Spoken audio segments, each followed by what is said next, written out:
Good evening and welcome. Thank you for joining us. In compliance with Chapter 551 Open Meetings of the Texas Government Code, I call to order a regular voting meeting of the Board of Trustees of the Austin Independent School District for Thursday, January 29th, 2026 at 6:04 p.m. A quorum of the board is physically present at Austin ISD Central Office to conduct this meeting. This meeting is being broadcast on cable channel 22 through Spectrum, Down Broadband, and on channel 99 through AT&T Uverse. Closed captioning in English is available on these platforms for individuals who are deaf or hard of hearing. Welcome and thank you for joining us. And we have some trustees who will be joining us by Zoom at different points of the meeting this evening. We will now move to public testimony for items on the consent agenda. This is an opportunity for the board to take part in listening to our community. While we wish we could respond or provide feedback, the Texas Open Meetings Act does not authorize a board to discuss or act on comments or complaints from members of the public if the subject is not on the meeting agenda. Members of the public wishing to participate in the public testimony portion of our meeting called a dedicated AISD phone line in advance of the meeting to sign up to speak in person or to audio record their remarks. Tonight we have 5 people who signed up to speak in person and 6 who left a recorded message. We'll start with in-person testimony. To provide as many opportunities for input as possible within the time we have at this meeting, each speaker will be allotted 1 minute and no substitutions or yielding of time is permitted.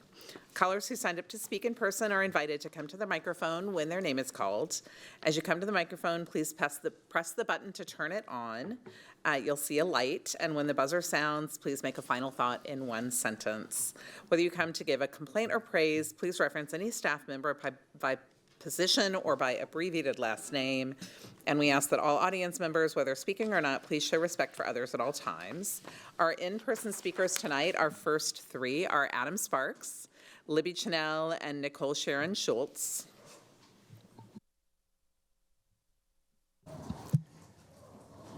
Good evening. I'm here from the Maplewood community to ensure that the board is aware that not only is our principal heading to Pecan Springs next year to lead their turnaround plan, but it appears that about half of our in-class teachers will be going with her as well. Now, we celebrate and support these excellent teachers going to Pecan Springs. They deserve it, while we mourn for our community and for the teachers that they'll be replacing at Pecan Springs.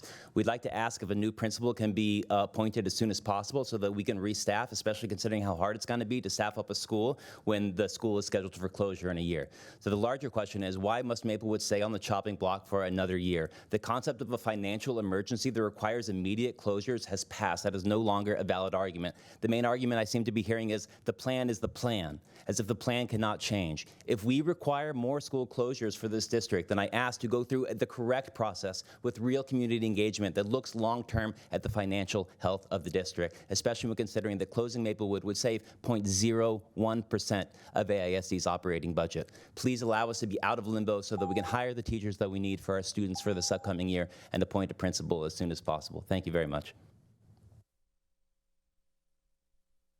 Okay, next up we have Libby Chanel. Okay, if Libby's not here, we can go on to Nicole Sharon Schultz, and if Libby comes before we finish, we'll go back to Libby. All right, next up we have Shannon Davenport and Bertha Delgado. Shannon or Bertha here? All right. So we'll play our recorded messages for public testimony next, and then if this in-person speakers come before we finish that, we'll come back to them. Thank you. Good evening. My name is Lily McClure, and I'm a parent at Hill Elementary. I want to thank the board and district staff for engaging with Hill families and for creating space for continued community conversation, specifically our community meeting scheduled for February. That engagement is an important step towards clarity, transparency, and shared understanding of the current plan and its implications for our school. As that process moves forward, families also understand that the underlying issue driving this situation is one of funding, and that resolving that gap ultimately requires board leadership. Communication and engagement matter deeply, but they do not, on their own, resolve how the full scope approved by voters will be delivered. Hill families recognize there are real trade-offs and no easy answers. What we are asking for is confidence in the process, clear information, honest engagement, and visible board leadership on the path forward. Thank you for your attention and your continued stewardship. Hello, my name is Laura DeBlane, and I'm a parent of 2 current students at Blackshear Elementary School. I'm calling to support item 11.4. I support the current renovations, and I'm hopeful for longer-term full modernization of Blackshear at its remarkable and inspiring historic location. My children are both less than 10 years old, and this is their home. They're lifelong East Austin residents. They love their school and their classmates and their neighborhood, and I look forward to the opportunity to learn what was shared by other current families at Oak Springs and Blackshear in the survey about future campus location, and I also look forward to hearing what was shared in those surveys by other members of the community and general public. Thank you. Edna Yang. I'm the parent of 2 students at Blackshear Elementary, and I'm calling to speak about 11.4 approval for job order contract for renovations at Blackshear.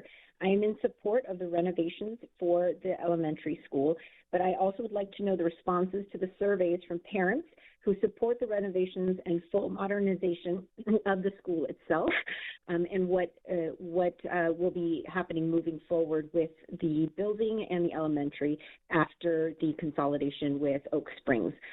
We are lifelong East Austin residents and would very much like to know the plans that the board has for the elementary, the building, and what its status is moving forward. Thank you. I'm calling to let the board know that AISD parents are paying close attention to Agenda 13.2. Our children do deserve to be safe and warm, but we're also deeply concerned that this $3.2 million contract was awarded to Novium, a company in which the superintendent holds an ownership interest. When district leadership stands to benefit financially from a board decision, the bar for transparency, disclosure, and independent oversight must be extremely high.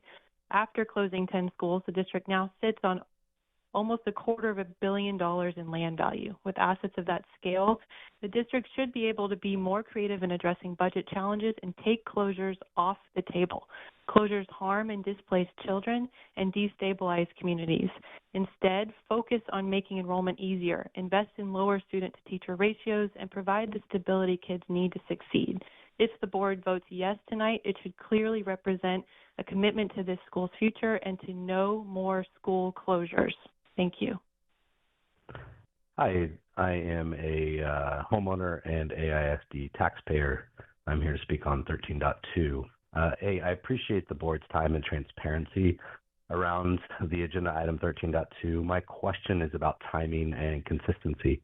Riker Woods was recently given a 1-year reprieve from being closed, yet today we're being asked to approve over $3 million in major improvements. Can you help the community understand what has changed?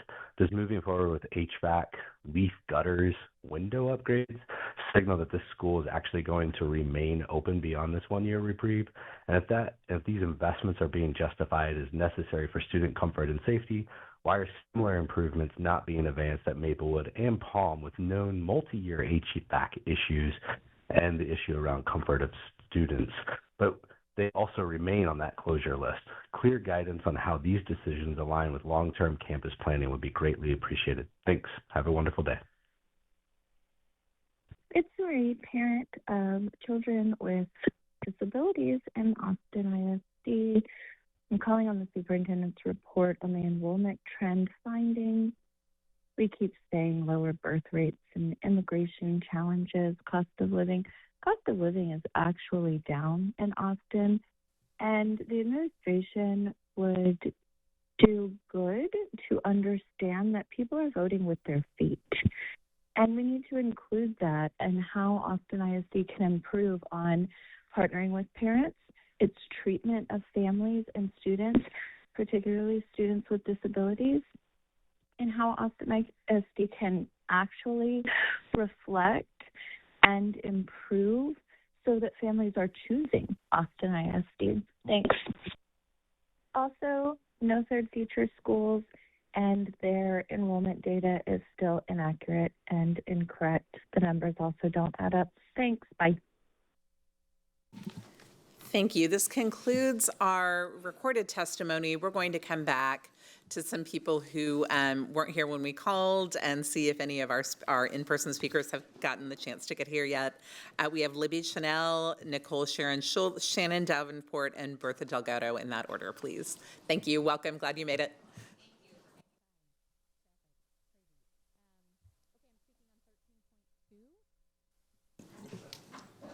And the light will come on. Awesome. Thank you. Speaking on 13.2, Trustees, I want to be clear that I support keeping Briker Woods open. Tonight, you're being asked to approve $3.3 million in additional bond spending at Briker Woods, even as closure remains on the table, and the district estimates just $1.2 million in savings from closing it. I get that these are different buckets of money with specific governance, but what we're talking about here is trust. We already know that about $20 million in bond money has been spent on buildings that are now closed. And this isn't urgent safety work that we're talking about. These are long-term investments, window upgrades, leaf guards, system optimizations, exactly the kind of improvements that the school deserves if it stays open. The public is already wary of government overspending. We saw that with Prop Q. Decisions like this reinforce the concern that AISD isn't being a careful steward of public dollars, and that puts any future bond election at risk. The way to fix that is not to withhold improvements, it's to commit to keeping it open.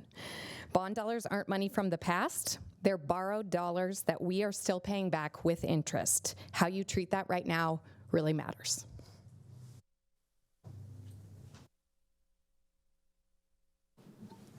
Thank you. We have 3 more people. Nicole Sharon Schultz, thank you. Sorry, I didn't want to take anyone's turn. Hi there, I'm Nicole Sharon Schultz. I'm one of the co-presidents, PTA presidents at Maplewood. I'm here to address item 12. First, I want to say thank you so much for keeping Maplewood open for another year. That decision matters deeply to our students, staff, families, and we're very grateful. As you think about the hiring process, procedures, timelines, clarity and continuity at the campus level are critically important to our community. Families and staff are already planning for next year, and uncertainty around leadership makes that difficult. My ask is simple and aligned with strong hiring practices, that the district share a clear timeline that aligns with enrollment and staffing deadlines for the Maplewood principal hiring process, and intentionally includes our community and PTA in that process. We want to be constructive partners and help support a strong hire to ensure a smooth transition for our school. We've already emailed the assistant superintendent and our executive director and look forward to hearing from them. Thank you.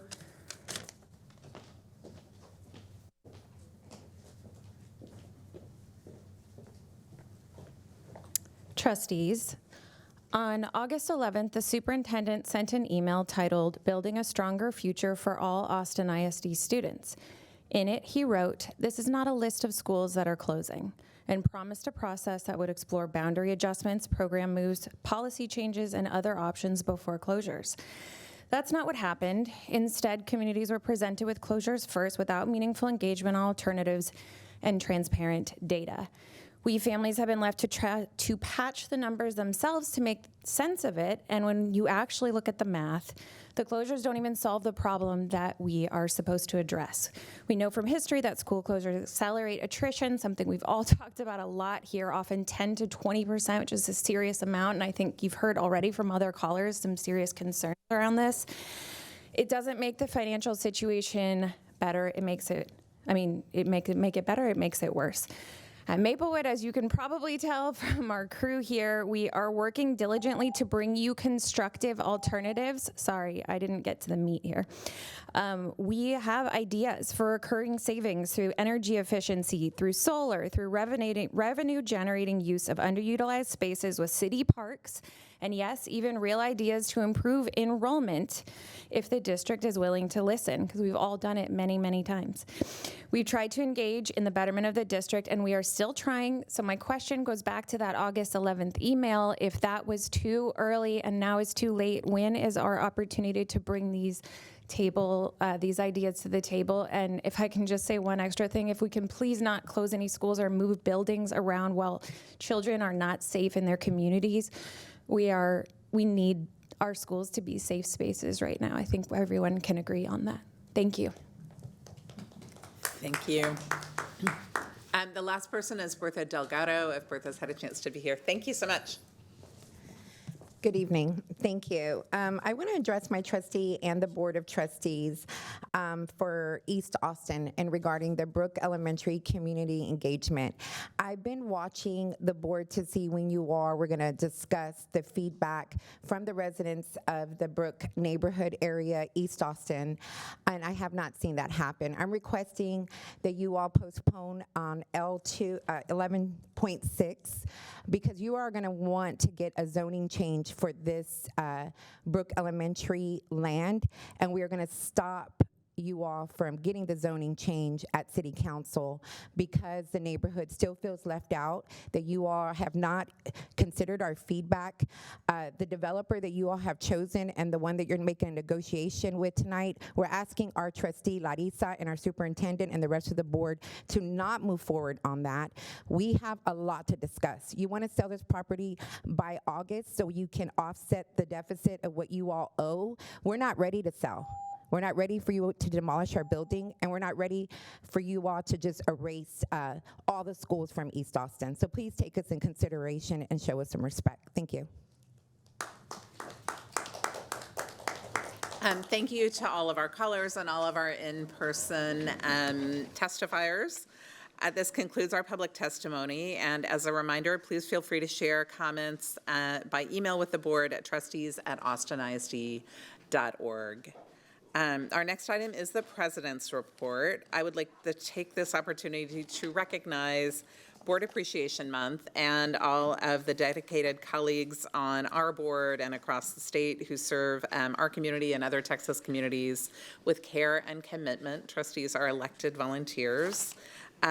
Serving as a trustee is an honor, especially in a community that cares so deeply about public education.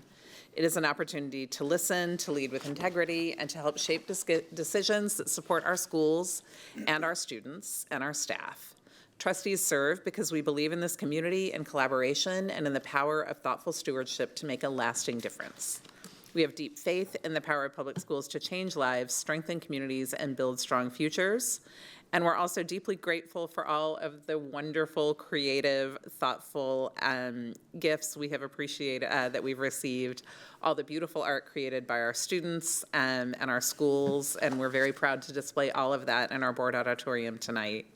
And I really want to share the board's appreciation for you, everyone in our community, for the trust you place in us, for the insights and input you share, for the work you do, for choosing Austin ISD, and for being our partners in this important work. Thank you.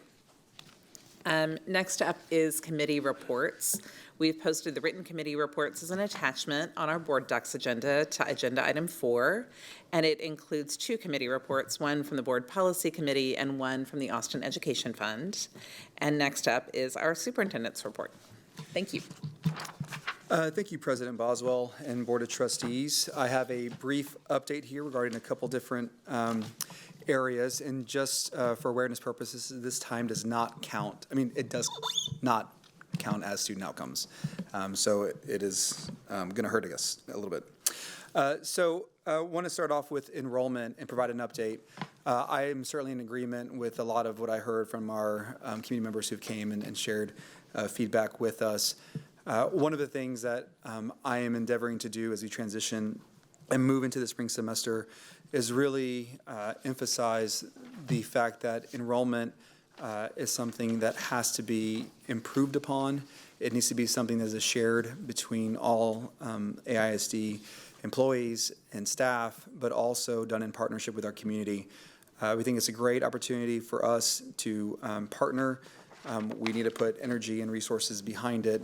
And so what I want to do today was just to kind of overview and highlight some of the work that's ongoing, the framing of the plan itself, and just communicate that this is an ongoing effort and there'll be times to revisit it and improve as we move forward. So as you go to the next slide, just to reinforce the overall vision, we want to ensure that every family should have access to an excellent neighborhood school, strong, vibrant, loving schools in every part of the city. And as we think about what we're in, as far as a school system, there are many things, applying pressure. And, for whatever it's worth, being the seat of the state government, having Austin ISD as our brand is something that's very unique. But, there are lots of opportunities, and I think it's a really great process that we're about to go through together. When we think about trends, there are maybe different ideas or thoughts as to what's been impacting enrollment over the last many years. I have been here my entire life. I've seen our city change. We are within the city and within this community, and there are things that are outside of our control, but there are certainly many, many things that are in our control. And so here are just several different elements that I think are worth noting. No one of these or any one of these are the only contributor. All are contributing. Certainly the cost of living, and certainly there may be some adjustments year to year, but over the last 10 years, it's certainly become more costly to live in Austin. We think about the types of housing that families need. We need 2 and 3 bedrooms, and what we're seeing now is as communities develop, fewer and fewer unit mixes that have those types of spaces. Statewide, you're seeing lots of changes. Certainly policies change. That's impacted enrollment. Certainly the voucher changes and legislation changes of the last 2 sessions has had an impact. And, as we move through this, there's always moving targets when it comes to funding. So for us, we have something very special here in Austin ISD, and I feel very confident that if we have a thoughtful plan that leans into who we are, aligns with our community, we certainly can be successful and bring students back into Austin ISD. So I wanted to share the structure of the work. Y'all probably know me by now. I'm very intentional about developing an effort and identifying who is going to be leading the work. So the lead for the work will be Victoria O'Neill, our Executive Director of Campus and Family Engagement. We do have project leads. Nothing in Austin ISD is done alone. And so we have different groups representing, different leaders representing different groups to ensure that there are no impediments to the work. We have a steering committee that's been built internally. We have principals and staff. A part of this work is a similar structure that we've used for the TA agreed order as well as other efforts. So I'm trying to reinforce the importance that this work has as we move forward. The types of meetings that we have and the types of updates that we'll give to our various advisory committees, always in an effort to get feedback, make adjustments, and improve. I'm not including on here the various community conversations that will take place. What I want to communicate is that they are and they will. It's just given our scale and size, they're going to look different in every part of the community, but we are committed to doing it. As we move to the next slide, I just want to share an analysis of different things that we've observed. This is a SWOT analysis. Our board, I'm sure many of our community members understand what this is. But through this analysis, you can really identify some of the strengths, weaknesses, opportunities, and threats, and this really should help inform our overall strategy. Some of the strengths that we've identified: the power of direct family engagement, as demonstrated in localized high satisfaction, pre-K enrollment.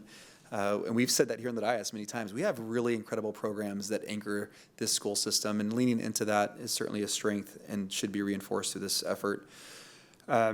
Challenges and consistent staff accountability. I think it's very true that it's hard to pinpoint who owns this work, and for us, it really needs to be owned by all. And without that clarity and without the understanding of how everybody contributes to it, you get to where we are. So that is something that I think will ultimately be defined and developed as we move through this work. Certainly strengths. We talked about our academic programming, dual language athletics. Our schools in our community are really institutions that our community identifies with, and that's something we should lean into. We also have budgetary constraints. We know what those are. But as I think one of our community members said just recently as part of public comment, there are 2 ways that you can arrive at a balanced budget. There's the cost reduction, but there's also increasing the revenue that comes in. And one of the ways that we can do that is by leaning into and being really creative, intentional around enrollment. And so some of the focus areas. So before I do that, what I want to reinforce here, if you go to the next slide, go ahead, Onhill. I really want to, be proactive. And I use here unapologetic. I think that There have been times in the past where Austin ISD as an organization did not own the space. Maybe was meek at times when we should have been a little more bold. And so I am encouraging, and I expect as part of this plan to really lean into that type of attitude. Aligned to our brand, there's something very special happening here in Austin ISD. We need to lean into it, and it needs to be tactical. Details matter. Process matters. If we can develop a plan and execute it well, we'll be able to bring to our board, whatever budget adjustments need to be made, because we know that they're going to be dollars that are well spent. And so without that detail, it's hard to align and ensure that we get to where we need to be. So you'll see those three elements kind of brought into the plan. What you'll see come out are focus areas, recruiting new families. There are lots of families that have not come into Austin ISD. We want to understand why. Where are they? How do we engage with them to understand what the opportunity is within Austin ISD for their student? We want to retain those that are here. We know that lots of families leave Austin ISD because of an experience that they had with an individual. Maybe it's with central administration, and details matter. Who picks up the phone? How does the conversation take place? So we want to make sure that we retain those families that are here, and so that's a different aspect of the work. And then we want to, invite families back in who have recently left. Let's identify, who they are, where they've gone, and why they left, and let's learn from that, improve, and see if we can't invite them back into Austin ISD and have them experience what we think is such a great thing happening here in our organization. So you're going to see these elements throughout, but I just wanted to be really intentional. This is going to be something that's a priority of ours as an organization, and I've heard it as a priority of our board, and something that I'm really excited to lean into. As we move to the next two slides, again at a high level, just want to identify some of the focus areas. One of the things that Victoria and I have talked about with the team is there's work that's already ongoing just based on adjustments we've made, but there are things that will come out fairly quickly. And so we're trying to align, but also acknowledge that this is not, just a 6-month effort. This is a continuous effort that will evolve over time. But there are areas of focus currently. Enrollment systems, we certainly know that 2 years ago when we made the transition, there were going to be bumps in the road, and some of those bumps have felt more like mountains, and we have to address that and own it and understand how we're going to improve, and how we can also get to a place where we're not having to spend significant resources to find the kind of the tailoring that we need in order to ensure that our families are getting what they need as far as responsiveness from us. Communications have to improve, certainly, proactive outreach, and again, just reinforcing family engagement. There are so many families and partners that want to be on this journey with us, and we need to lean into that, and you'll see that as part of this plan as well. When we think about just spring goals and focus, because of where we are in the system as currently within the fiscal year, pre-K elementary enrollment, re-register pre-K 11th grade students. I want to also reinforce this is very, very helpful when it comes to budgeting, when it comes to planning. When we understand how many students are going to enroll at a school, we can understand how many staff we need to ensure are in the budget, and we can begin to build the master schedule. And I want to get to a place as an organization where much of this is completed, if not all of it, before we go into summer break. That hasn't been our practice. In years past, we have this going way into the summer, into July, and even August, and you can understand how that impacts the successful launch of our school and ultimately impacts our students. So on the right, you'll see different tasks that are underway, but I just want to reinforce that this is intentional work. It has our attention, and I certainly know that it's a long time coming, but there's also been other things that we've been tackling, so where we are now is just reinforces the need, and I'm excited to take on the work. As we move forward, just some milestone updates to share with the community. Admissions based on magnet programs opens January 12th. Past that, you see some other dates beneath it. General enrollment, February 16th. Pre-K, April 1. And then campus tours and events ongoing. One of the things that we've been talking about with our principals and our community and certainly our board is the need to make our campuses more accessible to our families. And that can be done by way of tours, which we'll talk about here in a moment, but also with how we, standard operating procedures we have within our schools, right? So all of that will be explored and incorporated as part of this work, but doing it in a way that brings our families and principals and communities along as well. Just want to provide a brief update on transition enrollment information clinics. This is something we committed to before we, last semester I should say. We started with the schools where we had the wall-to-wall dual language programs, and we've continued that effort. You can see here where they've taken place. Certainly want to recognize that in the beginning there were some adjustments we had to make based on the experience and the kind of ability to provide the information in a timely manner to our families. We've made adjustments along the way and very appreciative of the grace that our community has given us. But we've completed them. And they've gone well. We've learned a lot. We also released a survey, and we'll talk more about that. But that's really in an effort to create more clarity as early as possible for those families that are going through a transition. And on the back end, we've made commitments to ensuring that they have that clarity. But that doesn't mean that there won't be other opportunities as we move forward. As we talk about upcoming clinics and opportunities, campus tours, 611 enrollment events, 404 early learning day tours and enrollment, 133. And you'll see on the next slide that we're being very intentional. We're wanting to make it really easy for our families to know when a tour is taking place at our campuses. In months past, years past, that clarity wasn't provided. There wasn't a one-stop shop. You couldn't go to any place on our website and see where they were. So this has really been a collaborative effort with the administration and our principals, just making sure we found that right balance of when the tours would take place, how many we can have, but creating an expectation from the administration that we're going to have tours. We need to make sure that our families are able to be invited into the space, understand the schools, and we know that they're going well. We're going to continue to do this as a commitment, but this is a link that we have available right now. And if anybody wants to go and see where the next tour is at the campus they're interested in, they can certainly do that. Rounding this out, next steps, refining the draft enrollment plan. You can see there on the right-hand side, it is draft. It is a robust document. I've seen multiple versions of it. It'll continue to refine and improve, but I do want to have a kind of draft final document for everybody to consider and provide feedback on. So that will be available here in the near future. Build out our focus committees. There's lots of folks that we want to bring into the space, identifying where they are, how we're going to engage them as part of the work that's occurring now, and then incorporate the plan to the budget, which is why getting this work done at this point, at least the beginning parts of it, is so critical. And so as I transition away from this, I want to just kind of reinstate again, this is a priority of ours. It's going to be a focus, and there'll be more information shared as we move through the spring semester.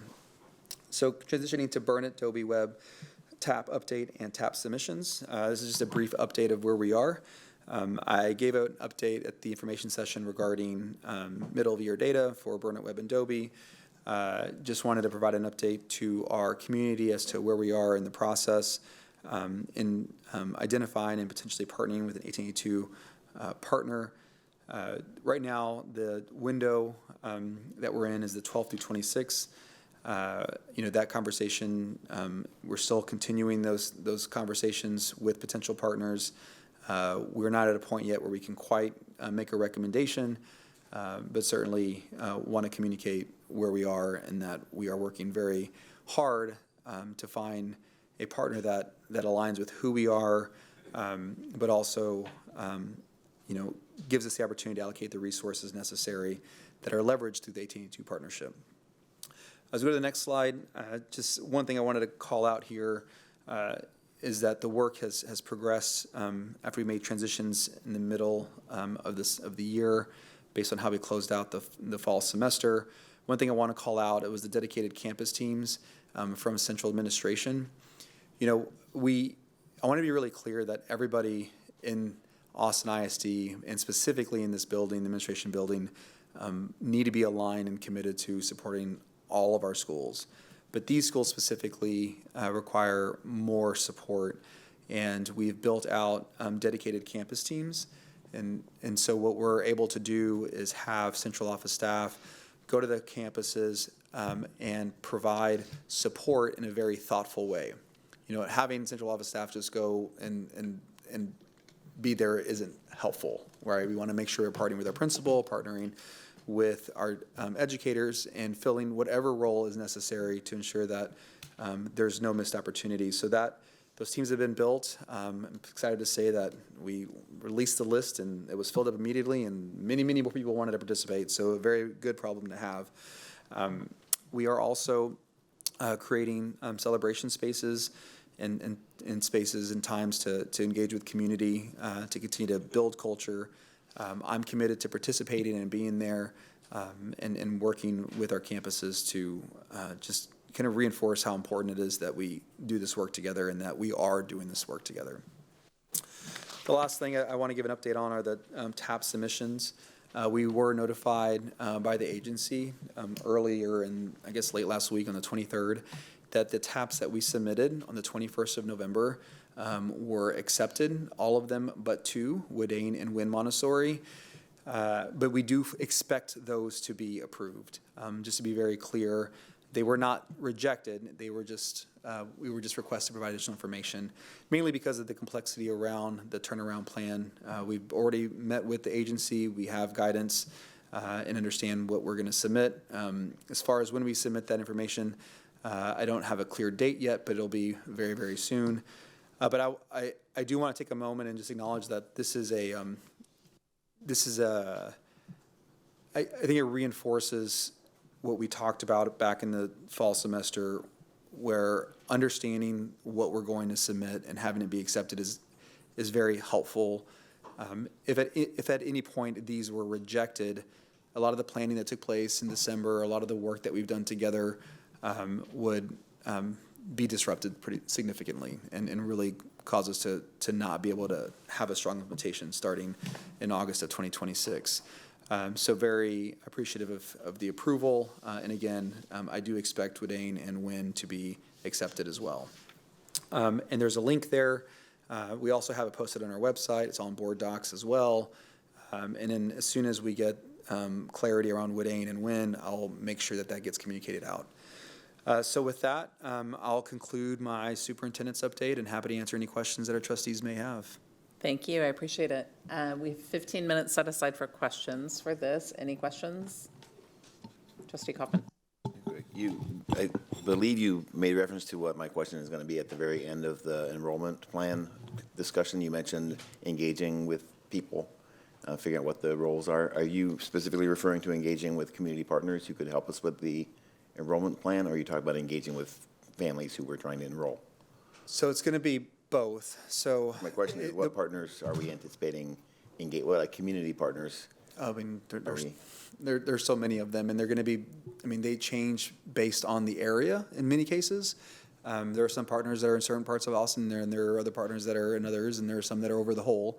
But there's an active plan to engage in local community groups in each area then? Correct. Now, I think there are two ways that it happens, right? One is getting input on the plan itself, and the other is helping us implement the plan. The plan itself requires a higher level of participation, I should say, right? Kind of in building it, but both. And would input on the plan include introducing ideas that aren't on the plan, right? Oh, yeah.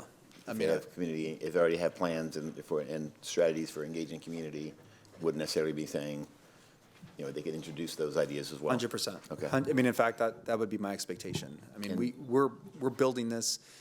It is draft for that reason. It'll evolve over time. I mean, we're open. I just want to make sure that what we agree to, we can complete and execute. But yeah, 100%. No, we would welcome those ideas. And do we have concrete support from the City of Austin for this work? When you say, I mean, I would say that council members and the mayor are very supportive of us tackling enrollment and being aggressive. I haven't given them specific details. I mean, I wanted to share with our community. It's a quality of life issue for the citizens of Austin, and so I think I would like to have a high expectation for our electeds and for our city officials that they will play a very active role in helping our Austin families be fully engaged with our Austin schools. So I just would ask that we be kind of aggressive with asking for that assistance from them to play an active role. Yeah, I'm aggressive. I think our trustees can also be very, you'll have relationships that I don't have, certainly, and your counterparts at council. I mean, you could probably have a conversation that I can't have, honestly. Right, so guide us with support, with, talking points and ways that we can engage them. Okay. No, that's good feedback. Thank you. For the tours and the campus enrollment events, are there, I did hear very clearly that there are expectations so that there's less variability in terms of which campuses really are inviting and welcoming. Are there specific numerical expectations? For example, I went through the District 7 schools and saw that there's a range from like 5 events on that database to 12 at different campuses. Is there a kind of like a minimum expectation? Yeah, so Victoria, yes, we made a minimum. And this was in response to just how some schools did it and how some didn't. So we made a minimum. Many have gone above and beyond. I believe the minimum is 4, but I want to, Victoria, do you want to, O'Neill, sorry. Yeah, and I don't need too much detail. But there was a minimum, yes. Yeah. And it really was a function of just the cadence of the spring semester, right? So if we're asking for 6, then you're having one every 2 weeks, right? Or just because of with spring break and the months and testing. So we really try to figure out how many weeks we have, what was reasonable as far as expectation. If I had too many, then I'm going to ask schools to have one every week, and that's unreasonable as well. Go ahead, Victoria. Hi, everyone. Victoria O'Neill, Executive Director of Campus and Family Engagement. Thank you very much. So for enrollment, in-person enrollment events on campus, it was 4 during the window that is most appropriate for that campus. And then in tours, it was 2 in January, 2 in February, 1 in March, 1 in April, and 1 in May. And they can, again, have more if they choose. So a campus with a total of 5 events would not meet that minimum then? There's no way to have that many tours if you have only 5 events? Say that, so no, you can 4, so there's 6 total tours required, right? Okay, but if you, on that spreadsheet, if a campus has 5 total events, including tours, they probably have not scheduled all of them yet. That's the thing, scheduled all of them, yes, correct. Thank you. So there's an expectation, the community can have an expectation that they will see more events scheduled. Correct. Some of them, I mean, some of the principals, they already knew it all. Some of them were working with, but the expectation's there. All right, and I was hoping to see in this update some specific updates in terms of numbers on our efforts to find a dual language home for all of the families at dual language campuses that are closing. So I will go and submit that to request some specific data and kind of any changes in strategy to try to help us overcome any lagging behind that. So yeah. I'll save that for a written question. Yeah, I apologize for that. So I wanted to kind of separate the enrollment effort for the district versus the transition plan. I understand. I just want to make sure that so I'll submit that so that the board can be current on what our efforts are and if any mid-course corrections are happening in order to adjust for, any lags that we're seeing. Thank you. Thank you. Additional questions? Could I ask for a little more clarity regarding Woodane and Wynn? I know there was a lot of concern from community members around those 2 plans. Were there any specific differences in those or reasons why those were the outliers? I would say the reason they're outliers is because they're ones where some of the students, well, in most cases, the majority of the students are going to a school that was not a C or better, but needed additional resources deployed. And what the agency wanted to ensure was that the resources were allocated and tied to the investment. So if we were going to add more staff, then how many dollars is that, and is it in your budget? So that's the clarity that they're asking for. So what we provided was the plan.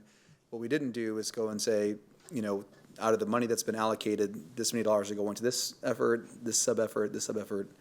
So that's really what they wanted, was clarity around the plan itself, opposed to, what we said was we're going to add these allocations, these supports, and then this dollar amount. They wanted to see, I would say, more granular or a higher level of detail when it comes to how the dollars tie to the plan. Okay. Because the argument is that more resources need to be deployed. Right. Right? And so they want the resources in dollars to be defined. Okay. I appreciate that clarification because I know in some of the, multiple streams of conversation that we have around consolidations and the other restructuring, a lot of the community has asked about the TAP plan. So it sounds like the detail that TEA is asking is actually kind of in line with what some of the community wants as far as showing how we're going to actually make those plans.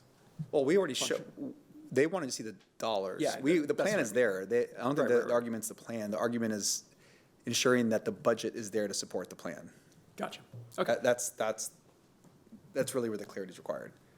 Okay, thank you. Whenever you submit turnaround plans, they're typically as big buckets of dollars or a total dollar amount. There's not, that detailed breakdown. That's just not the way TAPs are developed, but they're asking for it in this case. Okay, thank you. Of course. Thank you. Other questions? All right, thank you. I have a few that I will submit by in writing. Thank you. In addition, I have questions about I'm hearing from families at dual language campuses that they're concerned that they may not find a home. So would love an update on where that stands as well with Trustee Kaufman. And then I have a question about the pre-K April 1st enrollment. Mm-hmm. Is that a statutory? We can't do it before then? Why is it so late? You're correct that it's a limitation from TEA that we are not allowed to begin assessing eligibility for students, and every student must have an eligibility assessment. April 1 is the start date every year that we can begin to assess eligibility for students. And so there are various strategies that we have tried and that we can revisit in future years in terms of tuition students versus eligible students, but we have an obligation to serve every single eligible student within the city of Austin, and so we have to be really careful with our capacity. So in the future, we can definitely explore additional strategies, but that is the limit. Thank you. I appreciate that. And thank you for the tour information online. That is a massive improvement. That's really exciting to see, so thank you for that. And then I have a question about slide 6, the list of kind of all the groups that are going to be giving input into the plan. And question is kind of how our families and our students show up in that planning and that input as sources of expertise and where that falls in that plan. Yeah, so, so as I was trying to, maybe I didn't do a good job of saying this, there are going to be lots of those types of meetings. So what I could do is just add it as a kind of group of meetings to be committed to. What we're trying to do, and what I don't want to, the focus groups haven't been fully built out, right? And these are all ones that we know are already existing. The plan will include those, but maybe what I can do is just talk about the types of meetings that will include those groups of staff and, community and parents and students. Maybe that's probably I just do to kind of clarify. But yes, the plan will include it. I can't tell you at this point how many we'll have or the structure of them, but we are committed to doing it. Okay, thank you. That's helpful. And I can reinforce it in the plan as well. It's just we're building it and trying to. Yeah, thank you. But yeah, as decision makers, I know they have a lot of expertise to share. So thank you. I will look forward to seeing that as well, and I'm excited about the work. Thank you. Any other questions, comments? Trustee Foster. Just really quickly, I wanted to, note and comment on the reality that you all submitted 24 TAP plans and had 22 immediately accepted. I don't know what the metrics are around the state, but I think that's kind of a big deal. Yeah.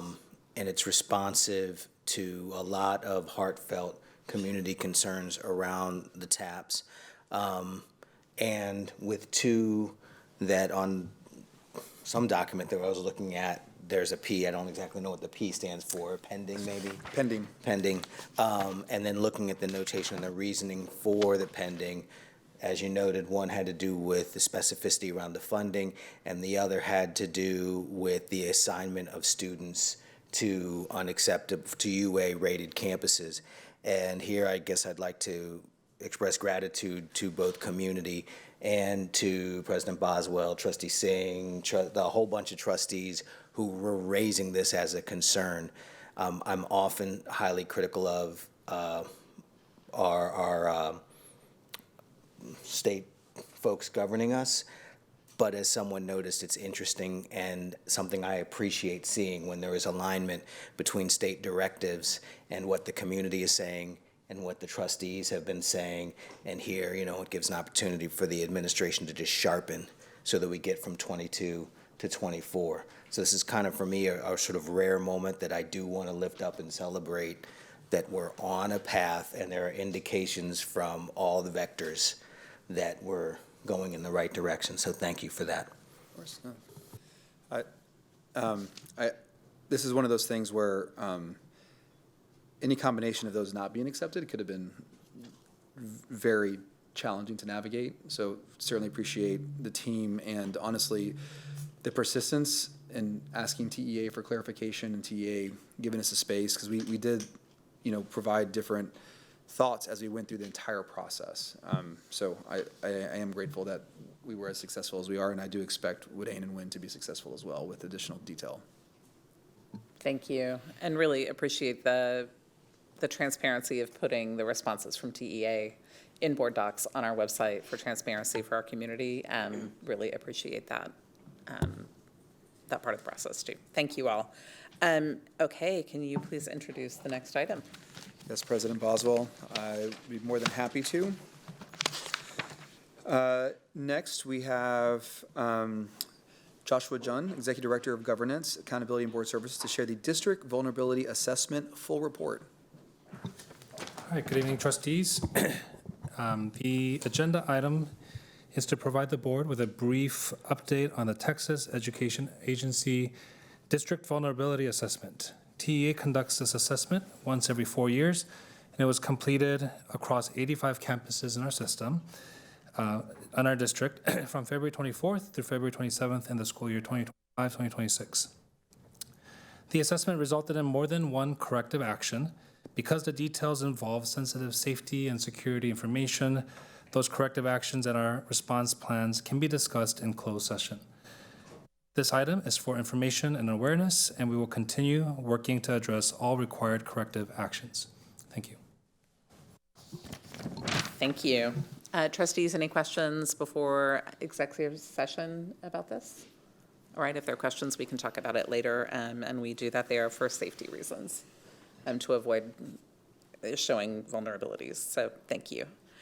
Next item is an update about Mendez and Third Future, our 1882 agreement. It's our middle of the year update. And as part of our 1882 agreement with Third Future at Mendez, we have asked the partner to provide quarterly updates. And Mr. Caddick and Principal Miranda, thank you for being here with us. As usual, they've provided a recorded presentation that's included in our agenda item tonight. And they have shared a presentation with backup data. Thank you both for being here. Thank you, Madam President, Trustees, Superintendent Seguros. It's a pleasure to be here, and we'll be happy to take any questions. Fantastic. Trustees, any questions about the report that's been shared? Yes. Thank you for joining us tonight and for the work you're doing. Could you just respond to the question, I guess, that was raised around the enrollment data and the numbers adding up? Because when we did. So in the October meeting, I believe our 6th and 7th grade were replicated, and we provided that new information updated to Josh. What you have here is updated most recently from Frontline that comes from the district's SIS system. So that is currently what's in there. So what is the enrollment like as of now? So current enrollment is going to be 286. And then in your packet, you'll see the actual numbers for each ethnicity as well as gender and eco-dis, special ed, male, female. You'll see those there. So the page that has the total numbers is the current. The ones that have it by 6th, 7th, 8th grade is not current. On this slide, on this presentation, it was. The one in October, we had replicated 6th and 7th grade, but we provided updated numbers to district administration. Right. But for anyone who's viewing the one that's currently in the board docs, the 6, 7 numbers are not accurate, but the total number is. No. So let me be more clear. The presentation that we provided to you in October, 6th and 7th grade numbers were duplicated, which should not have happened. Right. What we presented to you 2 weeks ago, those are the most recent numbers from Frontline for 6th, 7th, and 8th grade. So what the public comment person, I don't know what they were saying. So, and I really don't mean to use all our time on an operational piece like this, but I'm still very confused then. So if I'm looking at the presentation that's currently posted to Board Docs, I'm looking at numbers. I have to load it again. I'm looking at numbers that show. If we go to the slide,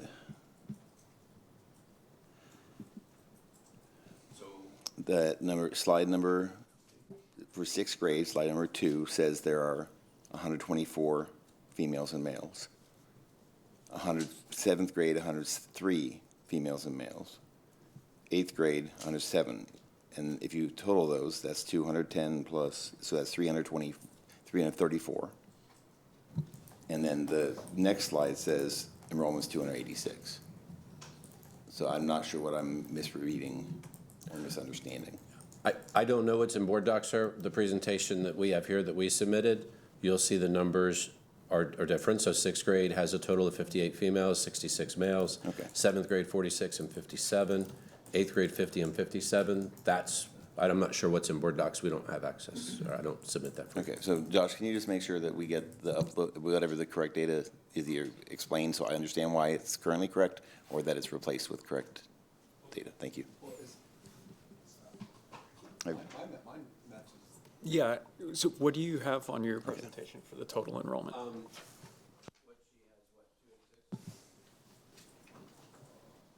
So what I'm clicking through right here is, I don't know what's in Board Docs. This is just what we have. Right, I think those are the same numbers that he is saying don't add up.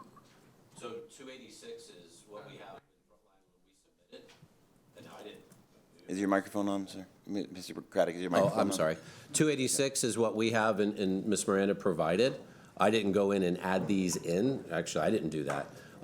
Did you add those up? Yeah, so I think that's what it is. I think the documents are correct. I think the report you have is a report that we have. It's just that the total number of 286 on slide 8 is not the summation of the slides that precede it. I think that's the question, but the documents are the same. Okay. That's what I'm seeing, what you're seeing. I know I pulled this. Yes, yes, sir. Okay. Thank you for being here tonight. Thank you. Thank you. Additional questions? All right. Thank you so much for your work and your report. Really appreciate it so much. Thank you for the opportunity. Thanks for the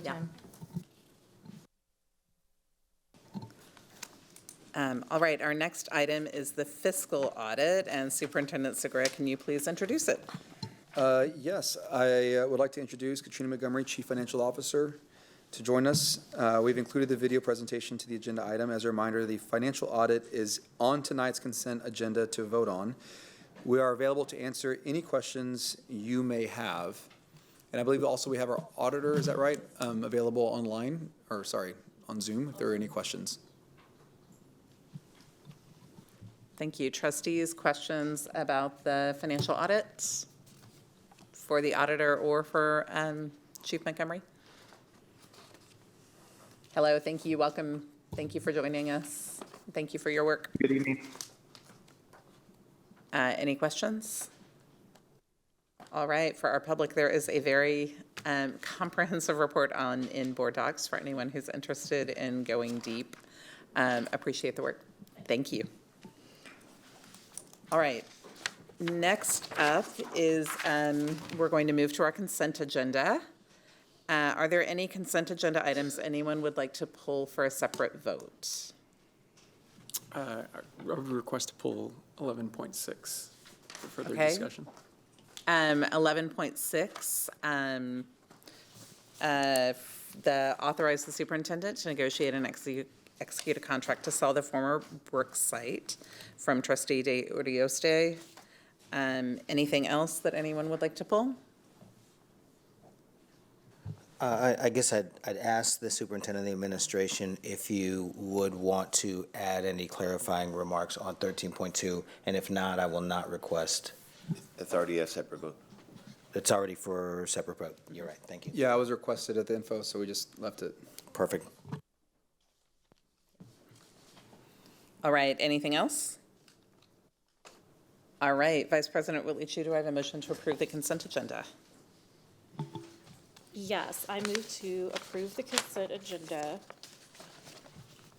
starting with item 8.1, academics and curriculum, item 8.1, and board administration, items 9.1 through 9.8, business and finance, items, excuse me, through 9.10.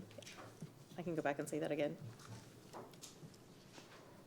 I move to approve board administration items 9.1 through 9.10, business and finance items 10.1 through 10.10. Oh, yeah, sorry.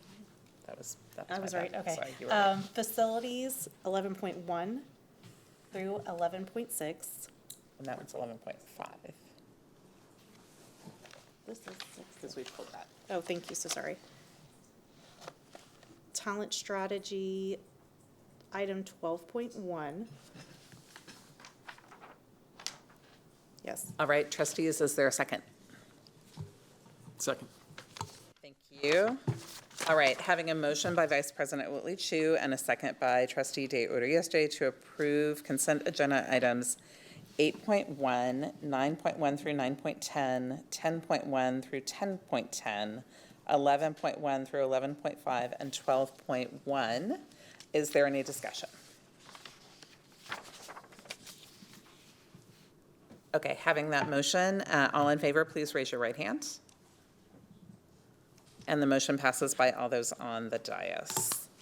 All right, we will move on to our first item that's pulled for a separate vote. And before we address item 13.1, I'd like to inquire if any trustees wish to convene an executive session to discuss the proposed termination. Okay, thank you. I move to approve item 13.1. All right, do we have a second? Second. Thank you. Is there any discussion? Yes. I just want to note that the reason for the termination is very clear and very obvious. It's not a situation where it would require any type of concern for employee treatment or otherwise. Is it possible just to share the two-word statement about what the reason is for the termination? I'm sorry, can you say share the what statement? Just like the 2 or 3 word explanation for the termination. I just want our people to understand that we terminate for good cause and it's not a factor of. It's not necessary. Yeah, I would say probably less. Okay, thank you.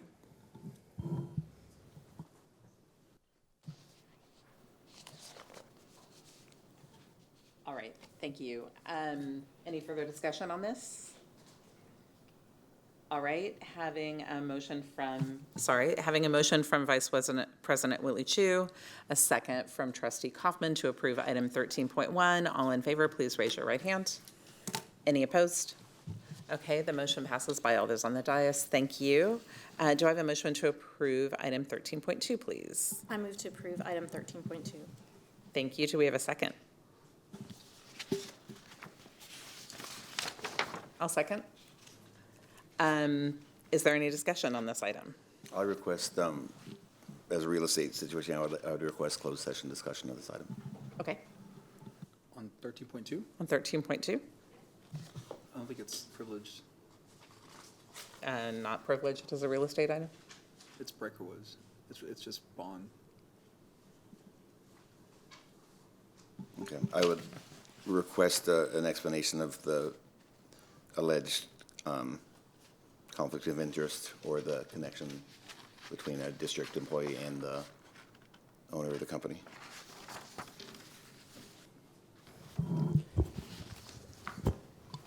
I would request that, just to have a better understanding of the provisions in place in the contract and the proposal for conflict of interest.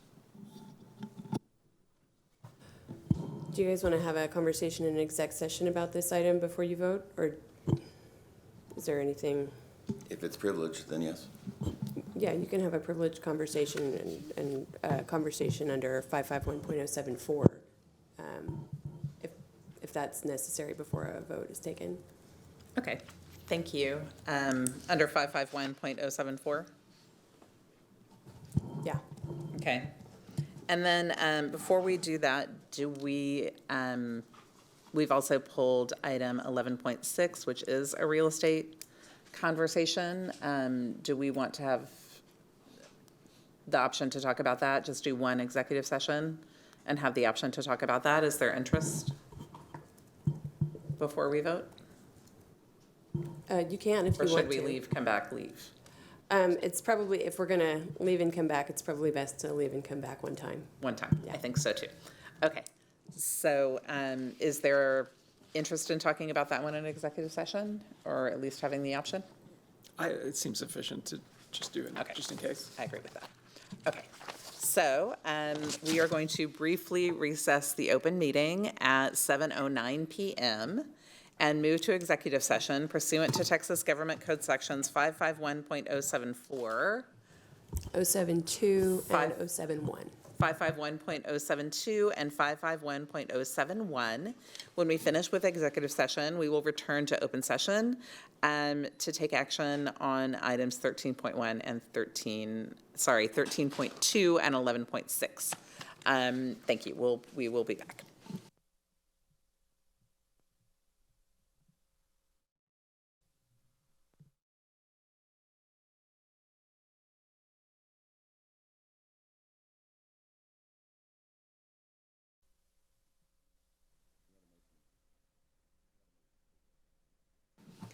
Hi, welcome back. We've returned to open session at 8:01 p.m. Thank you.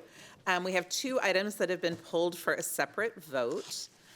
Do I have a motion to approve item 11.6? I move to approve item 11.6. Do I have a second? Second. Thank you. Is there any discussion? This is 11.6, authorize the superintendent to negotiate and execute contract to sell former Brooksite. Yeah, I move that we delay the vote for a February meeting. Okay, do we have a second on that? Move to delay the vote to February. And if we have a second, then we can discuss. Yes, a second. Okay, so we have a substitute motion to move to delay item 11.6 until a February meeting. Do we have any discussion on this? Yeah, I know Trustee Quintana is not able to participate in this vote, and with some of the feedback that we've received, I think it would warrant some further discussion and participation of the relevant trustee. Trustee Hunter. I also are right along those lines. I had an opportunity to speak with Trustee Quintana, and she has several concerns. She really wants to lift up the community voices, and she just would like a little more time to just sort of have a chance to speak with her community. Thank you. Trustee Coughlin. I would just like to ask the superintendent to comment on the process that we've gone through so far on this potential sale, and to talk a little about what the community feedback, how that has informed this process and the potential buyers. Yeah, so I appreciate the opportunity to speak to this item. First off, I want to acknowledge that every transaction that Austin ISD goes through is different. And when we started going through this process, there were different opportunities along the way to engage. But back when we approved the budget for this fiscal year, one of the things that we identified was the need to generate cash to help offset some budget elements in order to bring us back within our fund balance percentage that we agreed to. And so we knew that this was going to be a different process. Certainly when we transact any property, we get feedback throughout the process.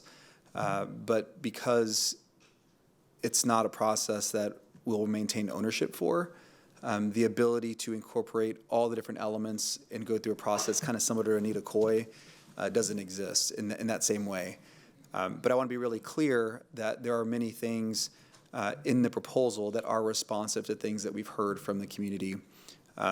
Certainly want to call out, the different types of unit mixes that we have. Certainly want to call out the open space, the need for affordable housing. And I also want to acknowledge that there's a value exchange that occurs in a market where, there are things that we'd like to add, but there's a balance that every time we begin to add things that, like 3 bedrooms or 2 bedrooms or things that maybe are good for us, they actually reduce value for a feasible transaction. If it was a real estate play where it was lease, it'd be a different opportunity.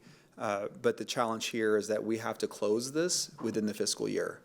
And that really lends itself to a feasible transaction. So there are many elements, I think, that are responsive to the community and the communities that we've heard along the way. There have been various engagements. This is not the final transaction, just to be clear. There will be a negotiation. We'll continue to take feedback, and our potential partner will provide more refinement as they receive that feedback. But that is kind of how we got to this point and why it looks different than other transactions that we've had in the past, and why it may look different than transactions we have moving forward. I don't know if that was responsive or helpful. And so the potential buyers aren't necessarily going to go with the highest bidder if Correct. they're going to turn into a smokestack or something that would clearly hurt the community. So are we looking to potentially sell to a buyer that would meet some of the criteria that the community input suggested? That's exactly right, Trustee Kaufman. In fact, I'm going to use this term because it's a real estate term, but it's not necessarily the way that I think this board views highest and best use. But the market does drive, in many cases, highest and best use, and that determines the value of the transaction. And that's typically what you would see as far as like 1 bedroom, studios. We really push the partner to find 2 bedroom solutions and many more 1 bedroom solutions. 3 bedrooms are very, very hard to do on a footprint this tight. So it is responsive. I would say that it is not highest value because we are not leaning into a unit mix that is would yield highest value, right? We're really pushing our partner to find that balance, but we know that it has to be able to be underwritten, and there needs to be a deal there, or else they're not going to participate. So we kind of found a balance that I think works, given the type of transaction that it is. But yeah, it's not the highest that it could be. That would be a different mix of units. And when you say finding something that works, what I'm hearing you say is to balance the district's interest in maximizing the value we get from it and the community's interest in it being something that addresses That's some of correct. the concerns of the community. That's exactly right. So balancing those two. It's not going to be everything the community said in their feedback. It's not going to be the highest value. It's going to be a balance. That's exactly right. And that is certainly how it's played out. Okay. And I also, just to that point, this is a negotiation. There are other things that we can bring in. Just know that there'll be potentially some adjustment or offset, but certainly happy to continue to engage, take that feedback back to our partner, and try to progress this. But the timing is important. And ultimately, the final sale would come back to the board for approval? Back to the full board. Okay. And I was somewhat surprised to see this on the agenda today because it wasn't on the preview agenda, although I know that we've talked about Brook and the sale of Brook in the past. Can you just help me understand why it's on the agenda tonight and what the kind of urgency is?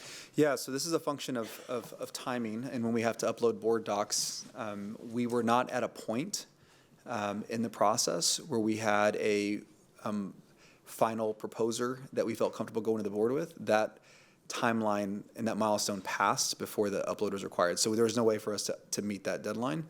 And so one of the things that I want to acknowledge is that it is atypical for us to do that. It's just really a function of the holidays and coming out and trying to negotiate everything and do it as quickly as possible because I have to close in this fiscal year, which is July 1. And the negotiation is going to take time. Going through the board process and final approval is going to take time. And I know that 5 months seems like a long runway, but it's really not when it comes to this type of transaction. So that is the reason why the timing was off and why it wasn't. And so certainly want to apologize for it, but that's kind of what led to the timing.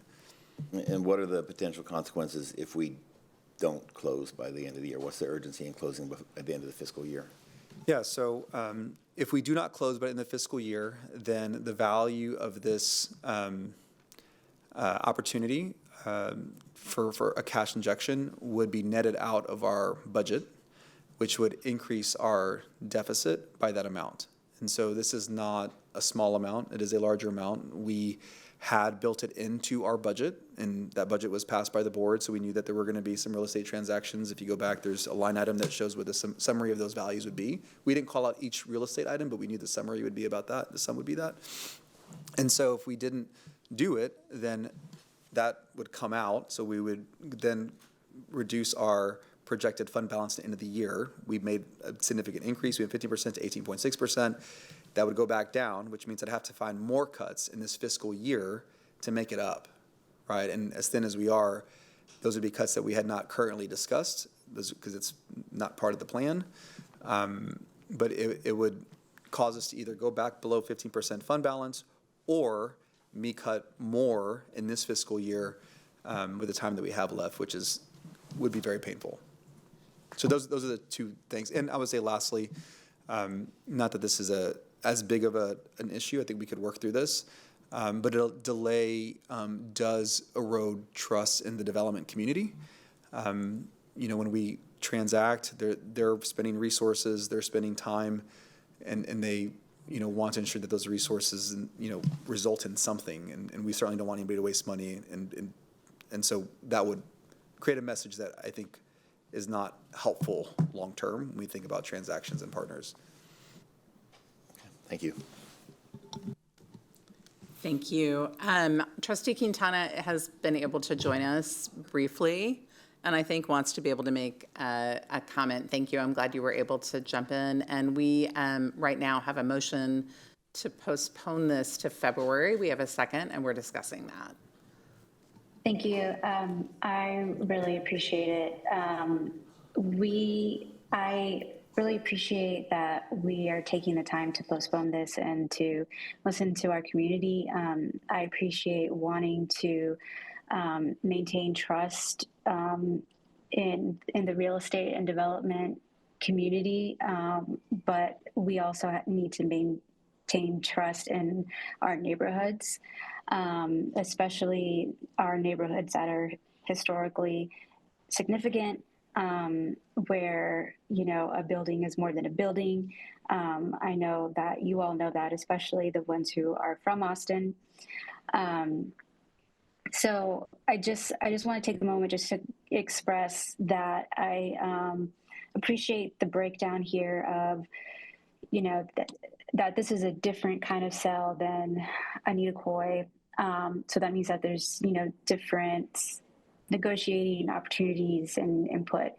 But I would just like to say that it would be very much appreciated if we could come to a consensus with the community on, what engagement they would like to see, and how, I know the administration is always trying to meet our community halfway, but just really checking in and making sure that we are actually getting there. And if we're not, then asking our community how. Just really, it's just, the things that we've been talking about for, I guess, since I've been on the board, just communication and transparency. And I think that when we, think about our east side, in Austin, especially as Latinos, it is really important what happens to the land in our historically Latino neighborhoods. Austin's growing, and that's wonderful. But I think that there are some in our community who are feeling like they're being left behind, and their legacies being left behind, and their contribution, the appreciation for their contribution is being left behind. And so I would, I'm very sensitive to that, and I would ask that our admin and staff, I know that they are sensitive to that, but that we just keep that in mind. So thanks, y'all. Thank you. Any further discussion? I just want to take one more opportunity to, I've kind of said this several times, but considering that this is going to come up for a final vote, presumably, if we move forward here, I want to make sure that this transaction doesn't, continue a bad narrative for the community moving forward. We are going to need to do more transactions. We're going to need to do more revenue generation for the district in general. And so certainly, between now and any type of final sale, I think we need to be very deliberate to make sure that we're improving this process for each community that we'll be moving forward with at any point that we develop more property or that we do more sales. I just want to kind of repeat this type of feedback. The last minute nature of this appearing on the agenda, I think certainly added to some of the confusion in the community, because I'm not sure everybody was aware, when another vote would go, how long the negotiation will go, like all those pieces. And so I'm just worried, to harp on the communication piece, that every time we miscommunicate these, it makes it harder to then the next time make it feel different, if that makes sense. Sorry, so I have tremendous appreciation and respect for the East Austin communities and the Brook community in particular. I mentored at Brook Elementary School, spent a lot of time there. I've supported the programming at Brook Elementary School, particularly the bilingual programming and the community that served. My heart is there in the community in terms of wanting to support what they want and what they need.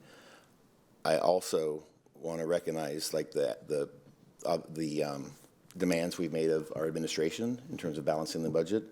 I want to acknowledge the pressures from our community about using our resources wisely and using those that we have to balance the budget and to avoid additional, taxation or demands on our community. I want to recognize the role of the city of Austin in preserving communities, in addressing affordable housing, in making sure that we are addressing the ills of gentrification and cultural displacement. Those are not just the responsibility of AISD, and we have an obligation to maintain our schools, to provide for our schools, to make sure we're providing education, to be responsible with the property that we own as one of the largest property owners in the city. We have a lot of responsibility, but it's not only our responsibility. And so I know that this site is important. I know that the use of this site is important. I know that we have authorized previously for this sale to be made as a fee simple sale, which means that we're selling it to a developer who will do something with it that will still be subject to zoning, will still be subject to whatever approvals they need from the city. The community does, from what the caller referenced, the community has an opportunity to influence what happens to that property through the public zoning or through the public process for building development. So I don't think that it's all on the shoulders of our board right now I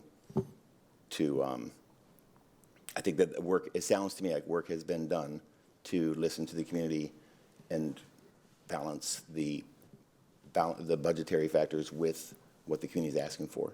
And when we look at the plan that's developed there, this is not a single-family housing unit that's going to maximize rents on and displace families as much. I see park space on there. I see some business use space, mixed use. So I'm hesitant to postpone the process that we've put forth for you to do, which is to balance our budget, make responsible use of our property, and to listen to the community. Thank you. Any additional discussion?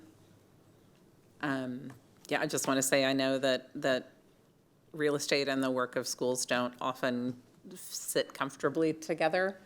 We are a landowner by virtue of the fact that we have had schools all over our community. We are a landholder, and I think we created our public facility corporation so that we could use that land as a tool for community benefit in different ways rather than just selling to close holes in our budget. We have some very exciting opportunities there, and we had hoped to be able to do that at this site. With the budget crisis that is facing us and school districts all over the state, I'm grateful that we do have opportunities to use property to close those holes temporarily while we try to get our budget back into balance and to make sure we're making fewer cuts on our campuses. And I know that can be very disruptive to communities as well. So I really appreciate the thoughtful discussion that we're having about this and really the hard choices that we're making and appreciate the work to listen to the community and incorporate housing for families to some degree, affordable housing to some degree, other benefits to some degree in what you have asked. So I know we have a vote on postponing first, and that's what we're going to take, but either way, and then would really appreciate whenever this does come back to us for a vote, if a sale comes to us for a vote, to have that preview on the agenda for our community, because it is kind of out of our norm, and that's a commitment we've made, and we'd like to make sure we're honoring that together. So thank you for that. And I'm sorry for dominating the time when we have limited time, but several of us attended the fall dedication of the Native American Cultural Center on site, and there are other partners or other people using that space right now. What happens? Will there be a home in AISD for the Native American Cultural Center? So I'm going to include them with all the other partners as well, because it's not just them. There are many other partners that we have in many of our facilities. And so, yes, there is a comprehensive plan that's being built out. We've already had lots of conversations with the partners that are in these spaces. We have other facilities, and some that actually work better in many ways. So yes, I'm not prepared to share that plan. I can't recall like where everybody's going, but I can tell you that they are working through it. I've seen reviews, and I'm happy to share that in the board update moving forward. Okay, but thank you. We have lots of partners. Thank you. Thank you. All right, if there's no further discussion, we have a motion by Trustee De Urioste, a second by Trustee Hunter, to postpone the vote on agenda item 11.6, authorize the superintendent to negotiate and execute contract to sell former Brooks site. So all in favor of postponing of that motion, please raise your right hand. We have 3 voting in favor. Any opposed? We have 4 opposed, and okay, so that motion does not pass. Do we have a motion on 11.6 as brought to us? We've already had the motion. Do we need another motion? Just need to vote for it. You need to vote on it now unless there's any further discussion. Is there any further discussion on the motion to approve item 11.6 as presented to the board? All right, all in favor of approving item 11.6? Okay, any opposed? Okay, so the motion carries 4-3. Thank you, everyone, for the discussion, and thank you, Trustee Quintana, for joining us. Thank you. Okay, the next up is agenda item 13.2. Do we have a motion to approve that agenda item?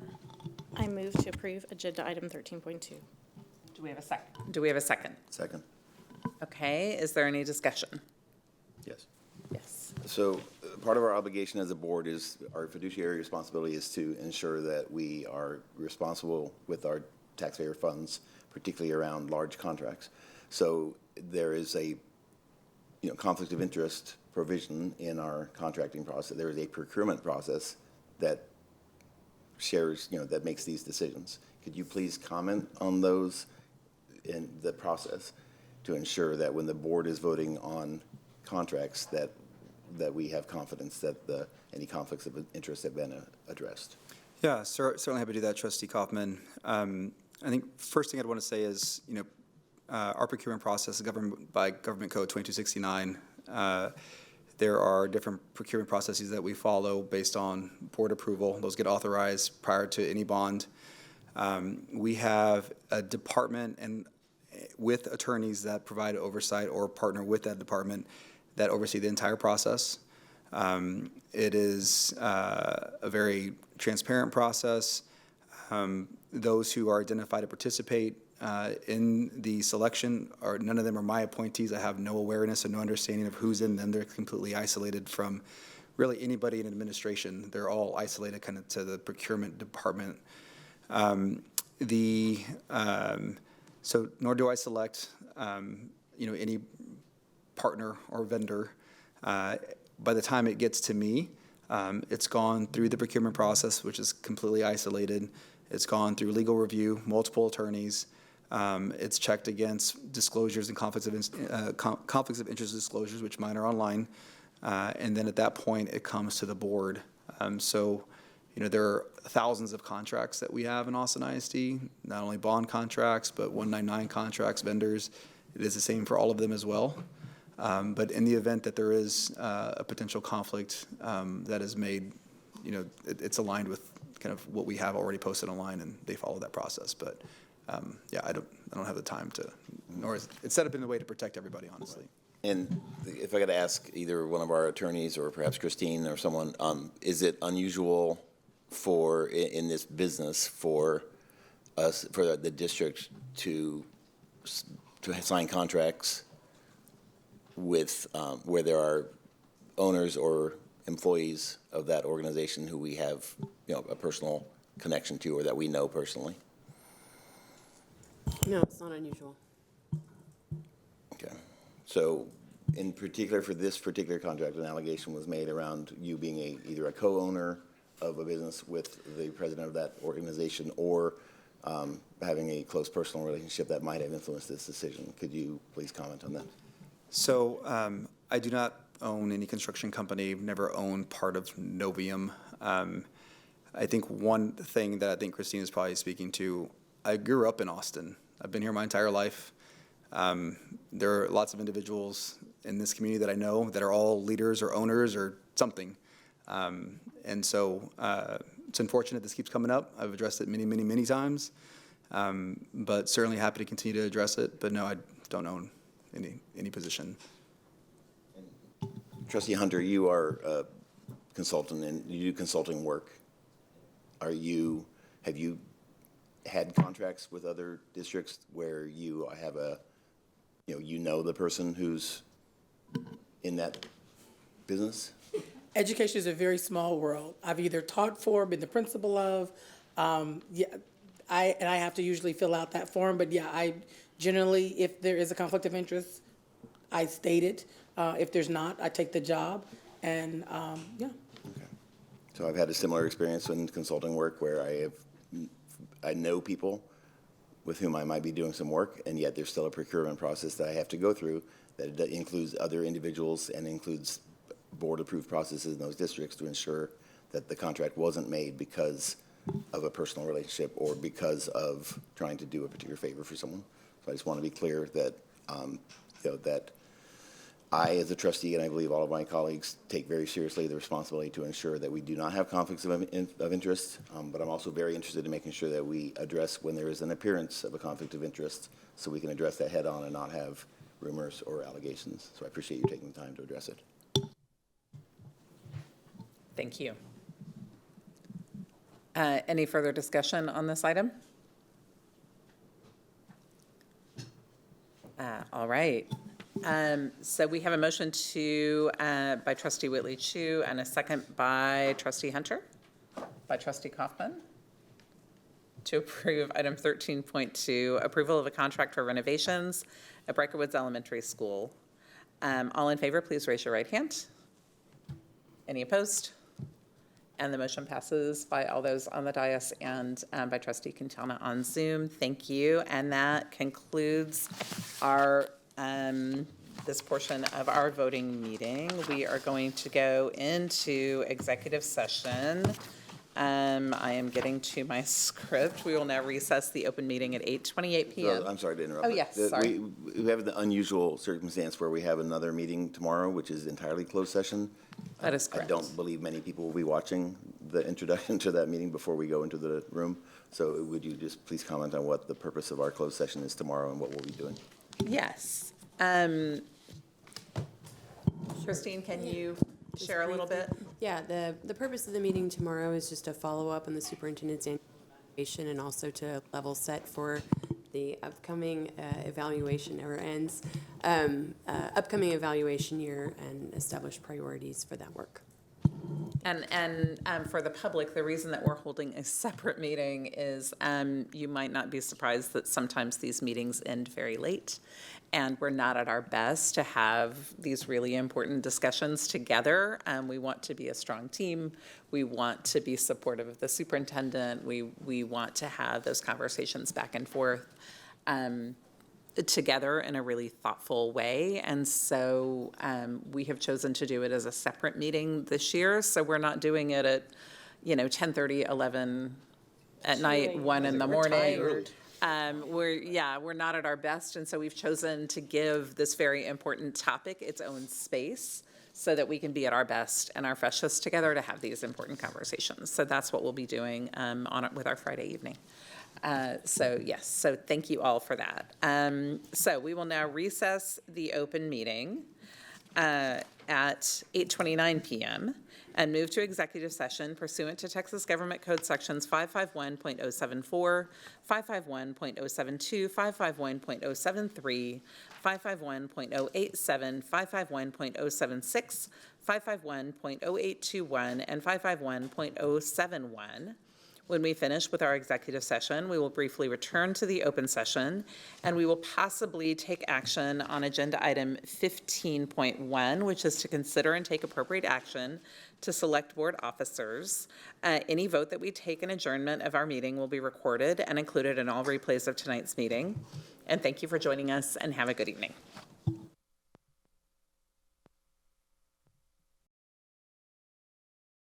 We are reconvening the meeting at 10:32 p.m. We will not be taking a vote this evening. Can I have a motion to adjourn the meeting, please? I move to adjourn the meeting. The meeting is adjourned at 10:32 p.m. Thank you.